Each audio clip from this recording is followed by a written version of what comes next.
This episode is brought to you by Kia's first three-row, all-electric SUV, the Kia EV9, with available all-wheel drive and seating for up to 7 adults, with 0 to 60 speed that thrills you 1 minute and available lounge seats that unwind you the next. Visit kia.com/EV9 to learn more. Ask your Kia dealer for availability. No system, no matter how advanced, can compensate for all driver error and or driving conditions. Always drive safely. A science story, huh? These NYU scientists, I felt right. I was so And I just thought, well, I figured it out. it was that golden moment. Because science was on my side.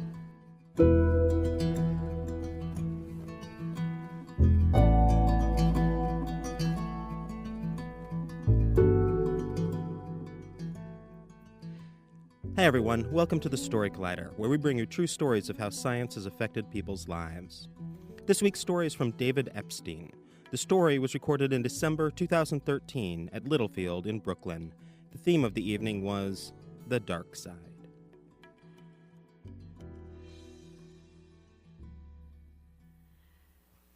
So, Coach Phillips was a crazy guy. He used to come along with us on runs, and if a car turned too close in front of us, he'd punch the door as hard as he could. If the driver stopped to yell at him, he'd run right up to the driver's side window and scream, "Get out! Get out! Get out!" until the driver just realized they would lose that battle of lunacy and just drove away. He once chased me with a raccoon carcass for motivation. This inspires undying devotion in a high school boy.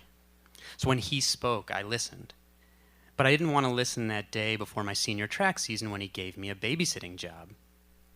So Evanston had had an influx of Jamaicans in the 1970s and 80s, and it left my high school loaded with outstanding runners. We hadn't lost a conference championship in 24 years. Phillips had just seen some Jamaican boy run, and he was yelling about him. "8th grade," he said. "He was doing workouts that you guys would struggle with." No way. I was the anchor leg of the 4x800 meter relay team. We were one of the best in the state. An incoming freshman's just a little boy. Phillips said, "You're going to take care of Kevin Richards." He wanted me to look out for the kid, drive him home from practice, help him with his homework, keep him out of trouble. Because if you do, Phillips said, you're going to be all state. So Kevin was actually from the rough part of Evanston. I know it sounds crazy, Evanston, right? But it's actually the only city in Illinois that has a median household income over $50,000 and a double-digit percentage of the population below the poverty line. A kid was shot 2 tables away in my freshman lunchroom. Kevin lived not far from a crack house that was raided in a bus that netted mostly teenagers, and a 9-year-old.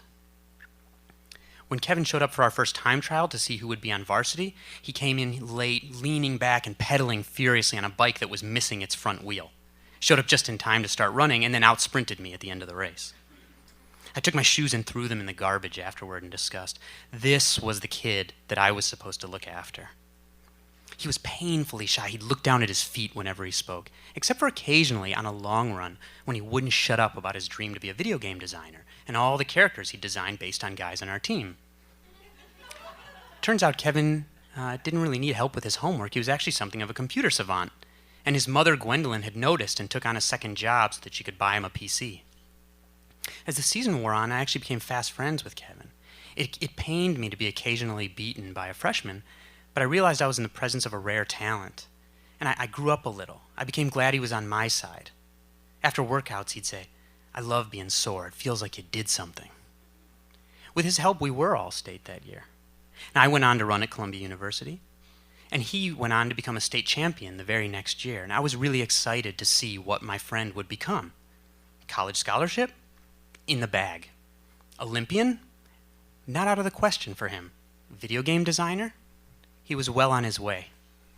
I was back at Columbia at a basketball game in the stands when my roommate came in one day and told me that Coach Phillips had called. So when halftime rolled around, I went out to a payphone and I called him back. Phillips said, "David, Kevin died at the track today." And I said, "It's early in the season, Coach. Happens to the best of us. To say a runner died means that the pace of the race was too fast, and he tried to go with it anyway, only to hit sort of a physiological wall and slow to near walking pace." Phillips came back on the line and said, "David, listen to me. Kevin died at the track today." Kevin was dead. He died steps after the mile race. And I dropped the phone and broke down in tears there. Kevin had started as someone who intimidated me, really even embarrassed me. But soon he became more than just a guy to me. He became the best possibility of my hometown, the kid from the seedy pocket bordering Chicago who was going to be the first in his family of Jamaican immigrants to go to college. I couldn't understand how this could happen to the kid who was doing everything he was supposed to be doing. For young me, it was an introduction into a world where good people don't necessarily get what they deserve, where good people sometimes drop dead after the mile. I lost my equilibrium. I needed some answer, some reason, some explanation for why this happened. So it was the summer before I was headed off to geology grad school when I finally worked up the courage to ask Kevin's parents a simple question. What happened? His father, Rupert, said, heart attack. And it was right then that I realized I had no idea what heart attack means. I asked a couple more questions, but there were no more answers. His mother, Gwendolyn, said, the Lord giveth, David, and the Lord taketh. Kevin's parents had another child to take care of, and they had multiple jobs. They didn't have time to go searching for answers, but I still had some summer left, and I needed an answer. So I asked them there if they would sign a waiver that allowed me to gather up Kevin's medical records. They did, and I went and tracked down doctors that he'd seen. I learned he'd been complaining of lower back problems, that he had trouble waking up the morning before his last race. But it was at the hospital about a block away from my house where a nurse slid a manila envelope across a granite counter where I started to get an answer. The medical examiner's notes said that a normal adult male heart weighs 300 grams, but Kevin's weighed 554. And there were these strange words, myocardial disarray. That is, rather than being stacked neatly like bricks in a wall, the cells of Kevin's heart muscle were all askew as if the bricks had just been thrown into a pile instead. I pestered cardiologists until I found Barry Marin of the Minneapolis Heart Institute, and I called him, and he said, textbook HCM. What? Hypertrophic cardiomyopathy. Somewhere along the 3 billion bases in Kevin's DNA, that's the letters, so to speak, he had a mutation at the precise location to cause a broken heart. That's like one typo in those letters, in enough words to fill 16 full sets of Encyclopedia Britannica, but just in the wrong spot. So somewhere in the last lap of Kevin's last race, the electrical signals that cue his heart to pump had misfired horribly. Rather than flexing and relaxing methodically, his heart trembled like jelly in a shaken jar. His left ventricle, the chamber that takes oxygenated blood from the lungs and sends it hurtling through the body to the organs and muscles, malfunctioned, causing a circulatory traffic jam. Blood backed up in the capillaries in Kevin's lungs.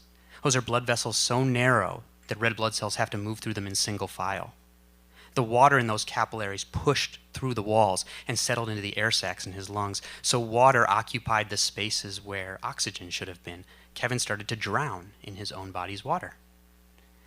So of all the times that his worth had been gauged by the clock, those next few minutes on the track would be the most critical of his life, as his brain cells began to die in droves in the poison, oxygenless environment of his own head. Medics rushed in with defibrillator paddles. They'd try to jolt him like jump-starting a car back to life. But his body just rose and slapped right back down to the rubber track with each jolt. He was dead right there. So 1 in 500 Americans actually have the mutation for HCM. Everyone here has passed someone with it today. At least once every other week, an athlete will drop dead somewhere on the field. I was amazed at how common this was and how little was being done to prevent it. And so I decided with what I had learned, I wanted to raise awareness about HCM, and I wanted to do it in the most public way I could. And the best thing I could think of was to write about HCM in Sports Illustrated, because that was the biggest mainstream sports publication I could think of. So I came back from the Arctic in Alaska, where I was doing my master's research, and I took a journalism class. And pretty soon I left science altogether and went to journalism school, and I did my master's project on sudden cardiac death in athletes. I sent it off to Sports Illustrated to see what would happen. It landed on the desk of Richard Demack, the only editor there who happened to be a med school dropout. He liked it. He told me to keep in touch while I got some journalism experience, so I took the only job that I could get, because I was the only person stupid enough to take it, which was the night shift at the New York Daily News. So nothing happy that's going in the New York Daily News happens between midnight and the morning, let me tell you.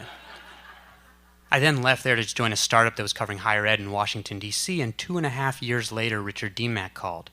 He said, "We have somebody going on maternity leave. Would you like to come for a temp fact-checking job?" I said, "Shit, man, I just got a dentist for the first time in my adult life, you know?" But it would move me closer to my goal of getting HCM and SI, so I went. From being a real legitimate reporter to fact-checking TV listings. On my first day at Sports Illustrated, John McEnroe's agent screamed at me. Not even John McEnroe. John McEnroe's agent. I pitched my story about HCM, and an editor told me that it wasn't right for the magazine, at which point I was truly lost. Then the Olympic marathon trials for the 2008 Olympic Marathon in Beijing came to Central Park. So 150 of the best male marathoners in the country would vie for 3 spots on the Olympic team. And there in Central Park, 20 blocks from the Sports Illustrated office, one of the top contenders dropped dead in the street. An editor came and asked me, "Do you still have that reporting about sudden death in athletes?" "Yeah." "Great, I want you to give a file to," and then he named a famous Sports Illustrated reporter. He wanted me to give it away. I couldn't sleep that night. I wrote him a long letter saying that I'd really appreciated my opportunity there, but I would rather leave than give away my reporting.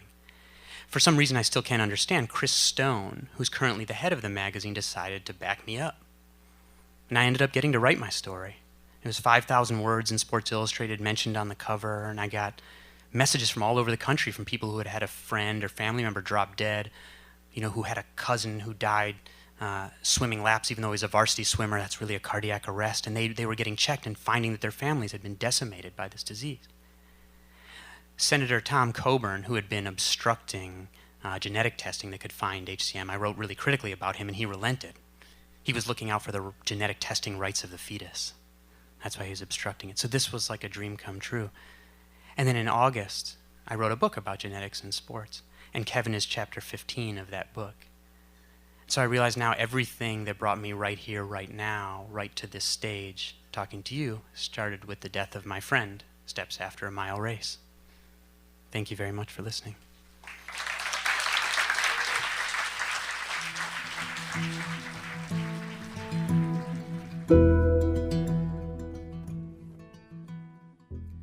That was David Epstein. David is author of the recent New York Times bestseller, The Sports Gene, an exploration of the genetic basis of athleticism. He's currently an investigative reporter at the nonprofit ProPublica. Up until September, he was a senior writer at Sports Illustrated. He has been a crime reporter at the New York Daily News and an education reporter at Inside Higher Ed. For more science stories, take a look at storycollider.org, where we have archives of the podcast and upcoming events. And again, if you'd like to donate before December 18th, we'd really appreciate it at storycollider.org/donate. The Story Collider is produced by me, Brian Weck, Darren Barker, and Ari Daniel. The podcast is produced by Rose Eveleth. Additional help from Brooke Williams, Lena Groger, and Justin D'Ambrosio. The theme music is by Ghost. Special thanks to Littlefield for hosting the show, and to my genes for making it clear I should never play sports. Thanks for listening.